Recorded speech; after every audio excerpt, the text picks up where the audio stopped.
దైవ మర్మములు. సహోదరుడు భక్తి సింగ్ గారి అనుభవంలో దేవుడు ఆయనకు బయలుపరిచిన దైవ మర్మములు. మే 14. హృదయము అన్నిటికంటే మోసకరమైనది, అది ఘోరమైన వ్యాధి కలది, దాన్ని గ్రహింపగలవాడెవడు? ఇర్మియా గ్రంథం 17వ అధ్యాయం 9వ వచనం. దావీదు యుద్ధమునకు పోకుండా మేడ మీద తిరుగుచు పైనుండి బత్షెబా అను స్త్రీని చూసి ఆమెను కోరుకొని ఆమె విషయం పాపము చేయగా ఆమె గర్భవతి ఆయను. దావీదు ఈ విషయమును కప్పిపుచ్చుకొనుటకు గాను తర్వాత అనేక ఉపాయములను పన్నెను, అనేక విధానములను వాడెను. ఒక పాపమును కప్పుటకు పాపముతో కూడిన ఇతర మార్గములను వెదకసాగాను. అట్లు వేషధారుడయ్యను. తన పాపము వెల్లడి అగునని తెలియగానే ఆ స్త్రీ యొక్క భర్తయగు ఊరియాను యుద్ధ భూమి నుండి పిలిపించి ఎంతో శ్రద్ధ కలిగి ఉన్నట్లు నటించుచు యుద్ధం విషయము సేనాధిపతియగు యోవాబు అతని సైన్యము యుద్ధ భటులను గురించి సంగతులు అడగనారంభించెను.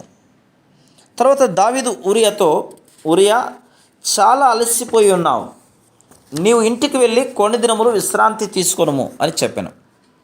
ఊరియా రాజుగారి భవనము నుండి బయటకు వెళ్ళకముందే ఒక సేవకుడు రాజుగారి భోజనపు బల్లపైనున్న అనేక రుచిగల భోజన పదార్థములను ఊరియా యుద్ధకు తెచ్చాను. ఆ దినమున ఊరియా పక్షముగా రాజు ఎంత దయను చూపించుచున్నాడు.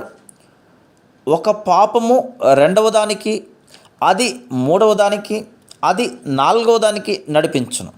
జ్ఞానవంతులైన గొప్ప రాజు వ్యభిచారులలో మొదటి రకపువాడై పిమ్మట మోసగాడు, వేషధారి, అబద్ధికుడు నాయను. ఇదంతయు ఒక్క పాపమును కప్పిపుచ్చుటకే. ఊరియా ఇంటికి వెళ్ళక రాజనగర ద్వారం వద్దనే పరుండి నిద్రించాను.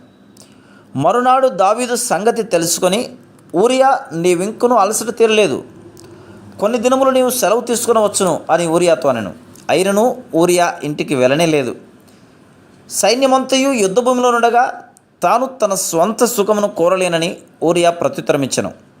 కనుక దావీదు పన్నిన ఉపాయం పనిచేయలేదు. చివరకు ఊరియాను చంపించదలిచి యోవాబు ద్వారా ఆ పనిని జరిగించెను. ఎంత విచారం! జ్ఞానవంతుడైన రాజు చివరికి నరహంతకుడయ్యను. ఊరియాను చంపించవలనను ఉద్దేశము దావీదునకు లేదు. వ్యభిచారము చేయవలనను ఉద్దేశము కూడా లేదు. తనలో మరుగైయుండిన ఈ స్వభావమును దావీదు ఎరగడు. శోధన కలిగిన తర్వాతనే తన హృదయము ఎంత చెడ్డదో దావీదు గ్రహించెను.